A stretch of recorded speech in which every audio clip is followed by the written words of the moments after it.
Kaisar Perang, Bab 11. Utus, Novel Tun. Xiao Yuan tersenyum dan berkata, "Oh, selamat karena telah menemukan orang yang layak untuk dirimu. Jangan mengejekku, apakah kau tidak membenciku karena hal ini?" Ling San berkata dengan pelan. "Untuk apa? Aku cukup sadar diri dengan kondisiku yang sekarang. Zhou Ying memiliki garis keturunan api tingkat 4 dan bakatnya sangat bagus, pria itu sangat cocok untukmu." Xiao Yuan berkata dengan santai dan cukup sadar dengan posisinya yang menyedihkan. "Kau sudah tahu semuanya dan aku tidak perlu menjelaskan apapun. Apakah kita masih bisa berteman?" Ling San berharap kalau Xiao Yuan tidak membencinya. Lagi pula dia sudah mengenalnya dan bermain bersama sejak kecil, hubungan keluarga mereka juga dekat dan tidak baik jika memiliki musuh yang bertemu setiap saat. Xiao Yuan melihat Ling San dengan tenang dan tidak merespon pertanyaannya. Xiao Yuan tersenyum dan berkata, "Bolehkan aku bertanya sesuatu darimu?" "Apa yang ingin kau tanyakan?" Ling San berkata dengan pelan. "Apakah kau pernah mencintaiku sebagai seorang pria, entah itu sekali ataupun sesaat?" "Apakah kau pernah mencintaiku?" Xiao Yuan melihat ke arah Ling San dan menunggu jawabannya. "Tidak, aku tidak pernah mencintaimu walaupun itu hanya sesaat. Sejak awal aku hanya menganggap hubungan kita hanya sebatas teman dan tidak lebih." Ling San berkata dengan tegas dan merasakan guncangan di dalam hatinya. Xiao Yuan tersenyum dan berkata, "Terima kasih sudah menjawabnya, kalau begitu kau bisa pergi dan menjalani kehidupan sesuka hatimu. Mulai sekarang kau bukan lagi tunanganku. Aku akan berdoa untuk kebahagiaanmu."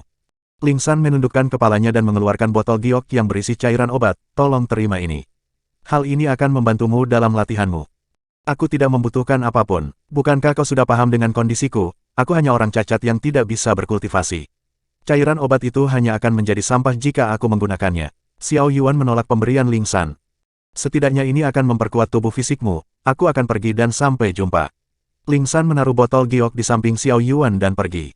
Xiao Yuan mengambil botol giok dan tersenyum, perlahan air matanya mulai keluar dan hal ini cukup menyakitkan untuknya. Selain kedua orang tuanya yang memperhatikannya, Ling San juga salah satu orang yang membuatnya tetap bertahan di tempat ini. Satu persatu semua orang meninggalkan dirinya dan mengabaikannya, bahkan setelah mendapatkan hal ini Ling San masih mengasihani dirinya. Saat ini semua perasaan bercampur aduk di dalam dirinya dan Xiao Yuan tidak tahu harus berbuat apa. Xiao Yuan meremas botol giok di tangannya dan menghancurkannya dengan tangannya sendiri. Baginya hal ini adalah sebuah penghinaan yang besar.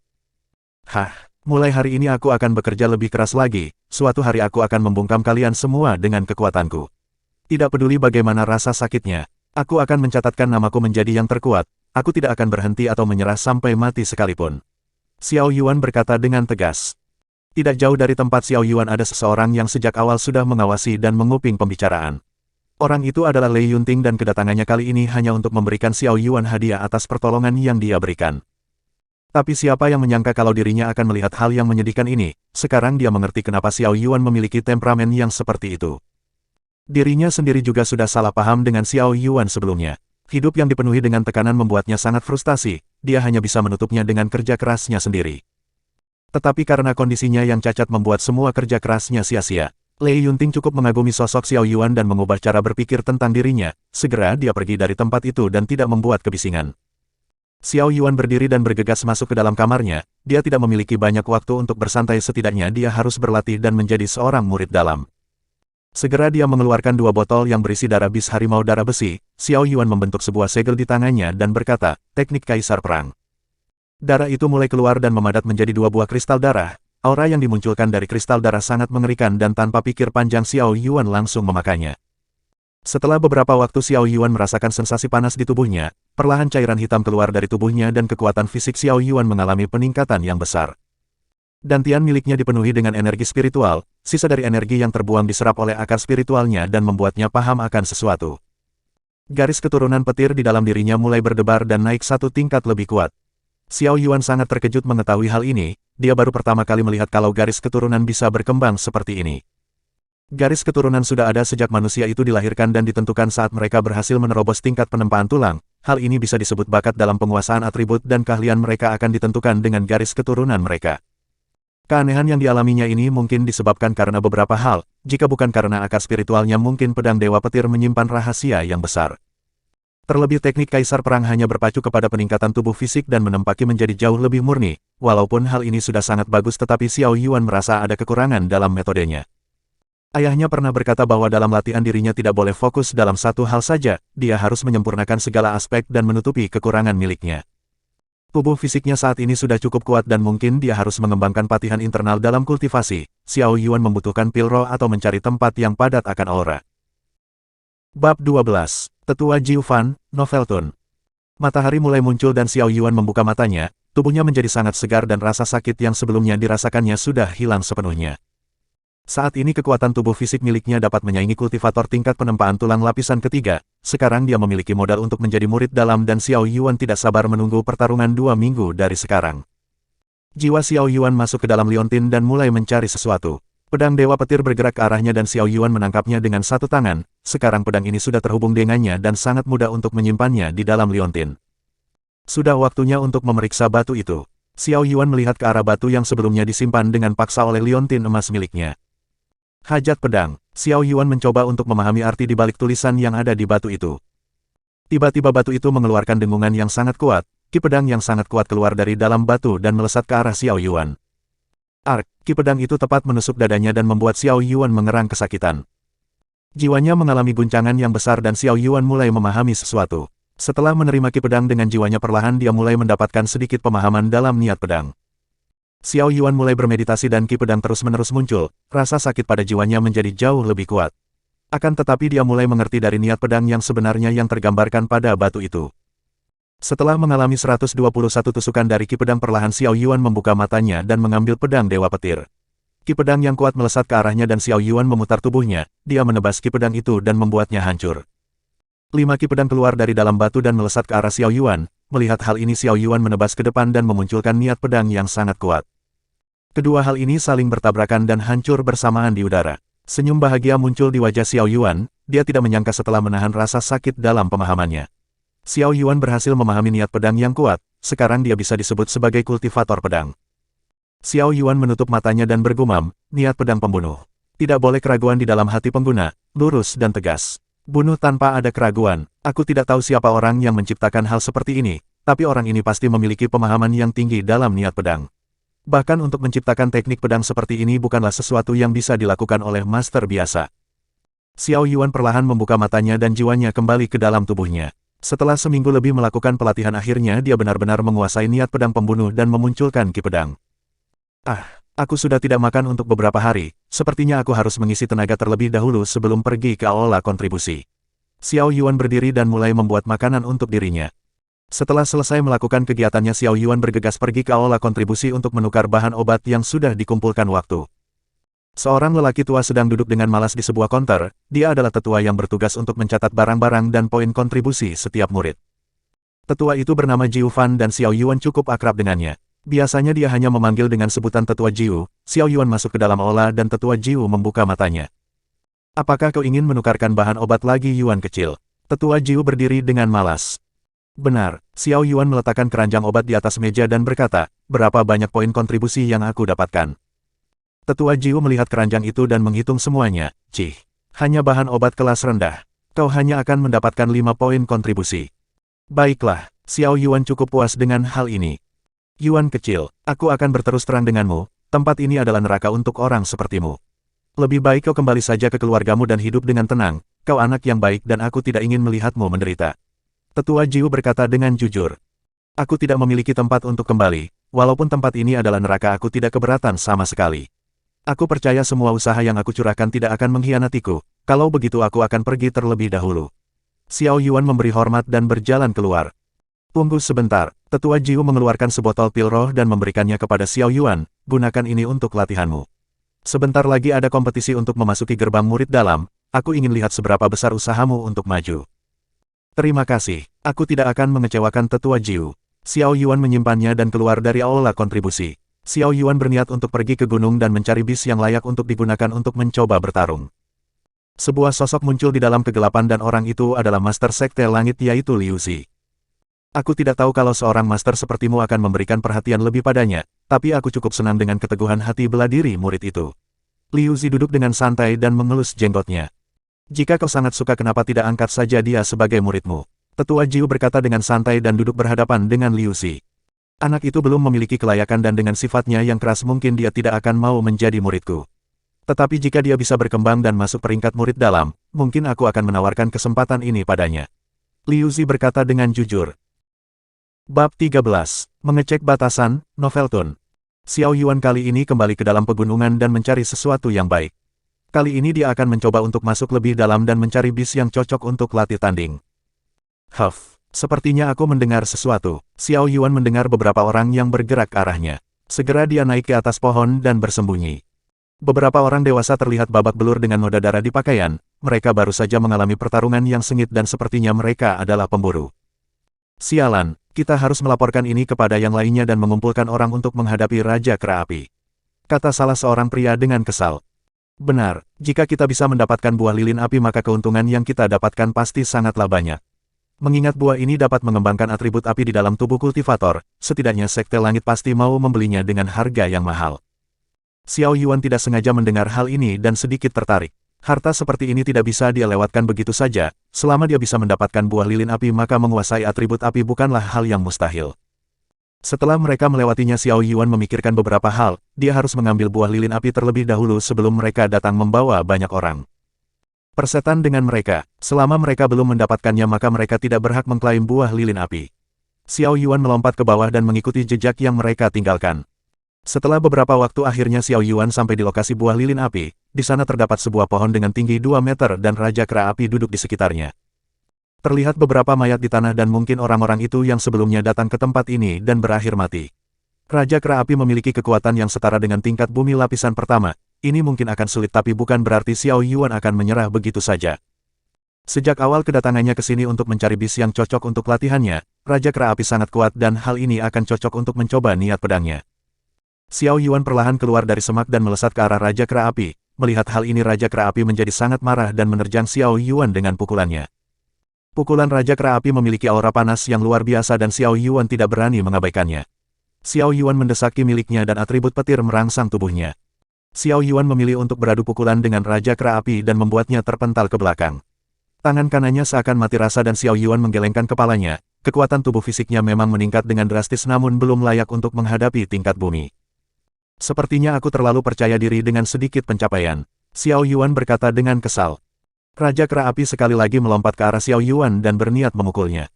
Melihat hal ini Xiao Yuan menyilangkan tangannya dan menahan pukulan Raja Kera Api. Asteris bang, asteris. Xiao Yuan terdorong ke belakang dan menabrak pohon di belakangnya. Darah segar menetes dari sudut mulutnya dan hal ini cukup bagus untuknya. Sekarang pemahaman kekuatan dirinya sendiri sudah meningkat dan Xiao Yuan mengerti batasan yang dimiliki tubuhnya. Xiao Yuan mengeluarkan pedang Dewa Petir dan mendesak ki miliknya. Xiao Yuan melesat ke arah Raja Kera Api dengan kecepatan yang jauh lebih cepat dari sebelumnya. Dia berpikir untuk menyelesaikan semuanya dengan cepat sebelum banyak orang yang datang ke tempat ini. Pedang Dewa Petir mulai diselimuti oleh aliran petir di tepinya. Aura Raja Kera Api meledak dan meraung dengan marah. Tinju yang kuat langsung diarahkan kepada Xiao Yuan. Melihat tinju Raja Kera Api yang mengerikan, Xiao Yuan memutar tubuhnya ke samping dan menebas tangan Raja Kera Api. Darah mulai menyembur keluar dan tangan Raja Kera Api dipotong oleh Xiao Yuan. Niat pedang pembunuh. Xiao Yuan menebas Raja Kera Api dan ki pedang yang kuat melesat dari belakang Raja Kera Api yang kesakitan. Ki pedang itu menembus dada Raja Kera Api dan menghancurkan jantungnya. Tubuh Raja Kera Api jatuh ke tanah dan mati. Xiao Yuan menyimpan pedang Dewa Petir dan bernafas dengan lega. Jika bukan karena pedang Dewa Petir yang kuat dan mendorong garis keturunan petir miliknya, dia tidak akan semudah ini mengalahkan Raja Kera Api yang memiliki kekuatan yang setara dengan tingkat bumi lapisan pertama. Pedang Dewa Petir sangatlah luar biasa, apakah mungkin ini artifak tingkat tinggi? Niat pedang yang baru aku kuasai juga sangat mengerikan, dengan begini aku memiliki modal untuk berhadapan dengan kultivator tingkat bumi. Xiao Yuan melanjutkan, tetapi merahasiakan hal ini adalah bagian yang cukup penting. Orang yang tidak bersalah, tetapi harta yang dibawanya itu yang masalah, sebelum aku cukup kuat untuk menjaga diriku sendiri maka aku harus tetap merahasiakan hal ini. Xiao Yuan segera mengambil bahan mentah dari Raja Kera Api dan menyimpannya ke dalam cincin ruang miliknya. Tidak lupa dia memetik 3 buah lilin api yang terlihat cukup segar. Xiao Yuan memasukkannya ke dalam kotak dan menyimpannya ke dalam cincin ruang. Asteris sret, asteris. Xiao Yuan menyipitkan matanya dan mendengar beberapa langkah kaki. Segera dia mundur dari tempat itu dan bersembunyi di balik semak. Beberapa orang muncul dan salah satunya adalah murid Sekte Langit yang dia kenal. Xiao Yuan tidak bisa menahan senyum dan menantikan hari ini. Murid itu adalah Ban Ra dan Xiao Yuan ingin menyelesaikan keluhan atas tindakannya waktu itu. Surga menolongku. Akhirnya kita bertemu lagi di luar, jika di dalam sekte aku tidak akan berani melakukan tindakan. Tapi, hehehe, selama di luar maka tidak akan ada yang tahu apa yang terjadi padamu nanti. Xiao Yuan tersenyum seperti seorang iblis yang haus darah. Bab 14. Balas Dendam, Noveltun. Tuan muda, sepertinya buah lilin api sudah diambil oleh Raja Kera Api. Apa yang akan kita lakukan sekarang? Kata salah seorang pemburu.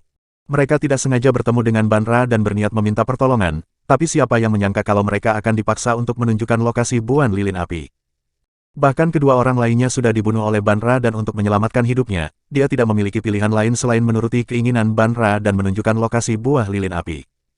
Jadi, apakah informasi yang kau katakan sebelumnya hanyalah sebuah omong kosong? Banra menyipitkan matanya dan niat membunuh terlihat sangat jelas. Tidak, saya tidak akan berani melakukan. Sebelum pria itu selesai berbicara, tangan Banra yang dilapisi ki mencengkram lehernya dan mematahkannya. Karena kau berani membodohiku, maka satu-satunya cara untuk meredakan kebencianku adalah membunuhmu. Banra membuang mayat pemburu itu ke samping dan terlihat sangat marah. Asteris plok, plok, plok, asteris. Banra mendengar seseorang yang bertepuk tangan dan Xiao Yuan keluar dari balik semak-semak. Banra cukup terkejut dengan keberadaan Xiao Yuan dan berpikir kalau Xiao Yuan sudah mati waktu itu. Luar biasa, kau bahkan tidak kenal kata ampun dan sifatmu itu menjijikan seperti biasanya. Xiao Yuan mencibir dengan jijik. Bagaimana mungkin kau bisa lolos dari kejaran kedua harimau itu? Banra berkata dengan kejutan di wajahnya. Hanya keberuntungan, tidak perlu kau pikirkan, apa yang penting saat ini adalah dirimu. Seharusnya kau mengerti arti dari kata ini, jika kau menanam kebaikan maka orang lain akan membalasmu dengan kebaikan. Tetapi jika kau menanam hal buruk maka bersiaplah untuk pembalasan. Xiao Yuan berkata dengan tegas. Jadi, kau ingin balas dendam atas apa yang sudah aku lakukan padamu, dengan kultivasimu yang rendah itu memangnya apa yang mampu kau lakukan? Banra berpikir kalau Xiao Yuan itu sangat bodoh. Walaupun jarak di antara mereka hanya terpaut satu lapisan, tapi sudah bisa dikatakan kalau dirinya akan keluar menjadi pemenang jika terjadi pertarungan. Xiao Yuan tersenyum dan menghilang dari tempatnya. Banra sedikit terkejut dengan hal ini dan melihat Xiao Yuan sudah berada di depannya. Tinju Xiao Yuan mengenai wajah Banra dan membuatnya terlempar ke belakang. Banra memegang hidungnya dan darah keluar dari hidungnya. Apa yang bisa aku lakukan? Tentu saja memukulimu sampai mati. Xiao Yuan tersenyum puas. Karena kau sangat ingin mati maka aku akan memenuhi keinginanmu. Banra mendesak sumber ki miliknya dan petir yang kuat melapisi kedua tangannya. Seni bela diri tingkat langit, pukulan raja. Banra melesat ke arah Xiao Yuan dan memukulnya dengan keras. Xiao Yuan mencoba untuk bertahan dan tangannya mulai merasakan rasa sakit dari pukulan Banra. Sebagai murid dalam, Banra sudah mendapatkan pengajaran dan menjadi murid tetua area dalam. Tentu saja seni bela dirinya bukanlah hal yang bisa Xiao Yuan remehkan. Xiao Yuan mundur beberapa langkah ke belakang dan menjaga jarak dari Banra. Melihat hal ini Banra tidak bisa menahan tawa dan berkata, bukankah kau ingin membalas dendam? Apakah sekarang kau takut dan berencana untuk kabur? Maaf saja jika kau ingin melarikan diri tapi tidak untuk nyawamu. Siapa juga yang ingin melarikan diri? Xiao Yuan berkata dengan kesal. Kalau begitu matilah. Banra mendesaki miliknya dan melesat ke arah Xiao Yuan dengan tinju petir yang ganas. Xiao Yuan tersenyum dan menunggu momen ini. Pertarungan yang baik adalah memancing kelengahan lawannya. Ketika musuhnya sudah merasa di atas angin dalam kemenangan, disitulah dia harus mengakhiri pertarungan dalam sekali gerakan. Xiao Yuan mengeluarkan pedang Dewa Petir dan niat pedang yang kuat menciptakan pelindung ki pedang. Banra yang melihat hal ini sangat terkejut dan tidak dapat menghentikan langkahnya, tinjunya menghantam pelindung ki pedang dengan keras. Tangan Banra seolah mendapatkan rangsangan yang kuat seolah si cabik-cabik oleh gigi yang tajam, ki pedang pelindung yang dikeluarkan Xiao Yuan sangatlah tajam dan tangan Banra mendapatkan luka yang serius. Banra meringkuk di tanah dan menahan rasa sakit di tangannya. Melihat hal ini Xiao Yuan segera pergi dengan kecepatan yang luar biasa. Xiao Yuan berhenti di samping Banra dan mengayunkan pedangnya. Asteris. Tubuh Banra terpotong menjadi dua bagian dan Xiao Yuan berhasil membunuhnya. Xiao Yuan merasa sedikit mual dan ini adalah kali pertama dia membunuh seorang manusia. Kau bodoh. Kepercayaan dirimu itulah yang sudah menuntunmu dalam kematian. Xiao Yuan mengambil cincin ruang Banra dan segera membakar mayatnya. Xiao Yuan sudah membunuh Banra yang merupakan murid dalam, jadi dia tidak bisa meninggalkan orang lain menyelidiki ataupun tahu bahwa Banra mati di tangannya. Tetapi dirinya sama sekali tidak menyesal melakukan hal ini, terlebih sifat kejam yang dimiliki Banra hanya akan membawa masalah di masa depan. Setelah selesai menghilangkan semuanya Xiao Yuan bergegas pergi dan berniat kembali ke Sekte Langit. Mendapatkan 3 buah lilin api dan mayat dari Raja Kera Api sudah cukup baginya, mungkin dia bisa mendapatkan sesuatu yang baik seperti pil roh atau teknik bela diri yang bagus. Ketika Xiao Yuan berjalan kembali ke arah sekte, terdapat kerumunan murid yang bergegas ke satu arah.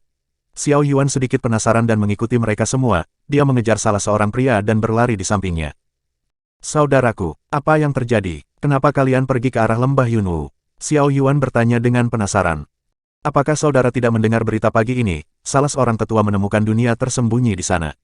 Kami ingin melihatnya langsung keajaiban yang ada di dunia tersembunyi ini, kata pria itu dengan semangat dan mempercepat larinya. Xiao Yuan sedikit bersemangat dan mempercepat langkahnya, dunia tersembunyi ini pasti menyimpan sesuatu yang luar biasa. Dulu ada seorang kultivator yang sangat hebat setelah mendapatkan harta di dalam dunia tersembunyi, jadi banyak orang yang berpikir untuk mendapatkan keberuntungan seperti kultivator itu. Bab 15. Dunia Tersembunyi, Novelton. Setelah beberapa waktu Xiao Yuan akhirnya tiba di pinggiran lembah Yunwu, di sana banyak murid yang ingin melihat dunia tersembunyi ini dan sangat penasaran. Tetapi para murid elit dan beberapa tetua menghentikan mereka. Kali ini Master Sekte Liu Zi menanganinya secara langsung dan mereka diperintahkan untuk tidak membuat keributan. Kalian semua tidak diizinkan masuk. Master Sekte saat ini sedang memeriksanya dan kalian tidak diizinkan untuk mengganggu. Teriak murid elit dengan tegas. Semua orang duduk dengan tenang dan tidak ada yang berani memaksa masuk ke dalam, satu-satunya pilihan adalah menunggu dan Xiao Yuan juga duduk dengan tenang. Ling San berdiri di depan dan melihat keberadaan Xiao Yuan, tetapi dia tidak ingin repot-repot menyapanya dan mengabaikannya. Seorang pria yang bernama Zhou Ying yang merupakan murid elit nomor 3 duduk di samping Ling San, dia melihat ke arah Xiao Yuan dan memandangnya dengan jijik.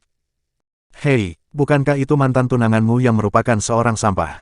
Zhou Ying berkata dengan santai dan sedikit geli. Diamlah. Ling San sedikit tidak senang dengan hal ini. Ada apa? Apakah perlu aku membunuhnya ketika berada di dalam dunia tersembunyi nanti? Apakah sampah memiliki kelayakan untuk bertunangan dengan wanitaku? Zhou Ying berkata dengan tegas dan niat membunuh terpancar jelas di matanya. Xiao Yuan merasakan niat membunuh yang diarahkan padanya dan melirik ke arah Zhou Ying. Segera dia mengabaikannya dan tidak menganggap serius hal ini. Aku sudah memutuskan semua hubunganku dengannya, dia masihlah teman masa kecilku dan jangan terlalu membulinya. Kekuatannya tidak sebaik dirimu dan mengapa kau harus memperdulikannya? Ling San berkata dengan jujur dan tidak tega jika melihat Xiao Yuan berurusan dengan Zhang Ying. Kultivasi Zhang Ying berada di tahap menengah tingkat bumi dengan garis keturunan tingkat 3 yang sama dengan miliknya. Jika dia berurusan dengan Xiao Yuan maka hal ini akan merusak reputasinya, terlebih sesama murid Sekte Langit dilarang untuk saling membunuh. Ling San tidak ingin Zhang Ying menerima hukuman sekte hanya karena masalah yang sepele. Zhang Ying mengangkat bahunya dan menyetujui permintaan Ling San. Xiao Yuan mengkonsumsi pil roh yang diberikan tetua Jiu dan mulai berkultivasi, daripada dirinya harus memperhatikan hal yang tidak penting lebih baik sebisa mungkin untuk meningkatkan kekuatannya. Setelah bertarung melawan Raja Kera Api dan Banra, Xiao Yuan mendapatkan sedikit wawasan dalam pemahamannya. 3 jam sudah berlalu dan Xiao Yuan menerobos tingkat penempaan tulang lapisan kedua, otot di tubuhnya mulai berkembang dan sumber ki miliknya mulai membengkak dan jauh lebih luas. Setengah hari berlalu dengan cepat dan Liu Zi keluar bersama dengan beberapa tetua area dalam. Liu Zi melihat sekitarnya yang ramai dan menyuruh para tetua untuk segera melakukan pekerjaannya. Kalian semua dengarkan aku, dunia terpencil ini memiliki batasan dan hanya para murid yang berada di tingkat bumi atau di bawahnya yang dapat masuk. Sekte Langit memiliki kebijakannya sendiri. Jika kalian ingin masuk pastikan kekuatan kalian berada di tingkat penempaan tulang, tapi kalian harus tahu bahwa dunia terpencil memiliki bahaya yang tidak diketahui siapapun. Liu Zi melanjutkan, jika kalian sudah memutuskan untuk masuk maka persiapkan diri kalian untuk mati. Sekte tidak akan ikut campur dalam masalah ini dan entah apa yang kalian dapat sekte juga tidak akan memintanya. Semua orang yang mendengar hal ini menjadi sangat bersemangat, mereka tidak sabar untuk masuk ke dalam dunia tersembunyi dan mencari kebaikan. Kalian memiliki waktu selama 4 hari untuk bersiap-siap dan paginya pastikan kalian berkumpul di tempat ini. Liu Zi bergegas terbang dan kembali ke Sekte Langit. Xiao Yuan mendengar hal ini dan segera berdiri dari tempatnya, dia berjalan kembali ke sekte dan mempersiapkan segala kebutuhannya. Mungkin perekrutan untuk menjadi murid dalam akan tertunda karena hal ini. Tetapi Xiao Yuan juga tertarik dengan dunia tersembunyi dan melihat hal yang baru. Saudara Xiao, Lei Li yang berada di sekitar Xiao Yuan menghampirinya, kemana saudara Xiao akan pergi? Ya, kembali ke sekte dan melakukan beberapa persiapan. Xiao Yuan berkata dengan jujur, aku memiliki sesuatu yang bagus untuk saudara Lei Li, aku tidak tahu apakah saudara Lei Li mau membelinya. Sesuatu yang bagus, Lei Li sedikit tertarik dengan pembicaraan ini. Benar, Xiao Yuan mendekat ke telinga Lei Li dan berbisik, buah lilin api dan bahan mentah dari bis Raja Kera Api. Lei Li sedikit terkejut dan memastikan seseorang tidak ada yang mendengarnya, tempat ini tidak cocok untuk kita berbicara. Bisakah kita pergi ke tempatmu dan mendiskusikannya?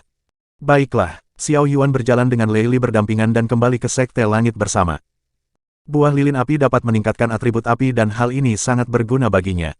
Terlebih bahan mentah dari Raja Kera Api sangatlah bagus jika dibuat menjadi sebuah artifak tingkat bumi.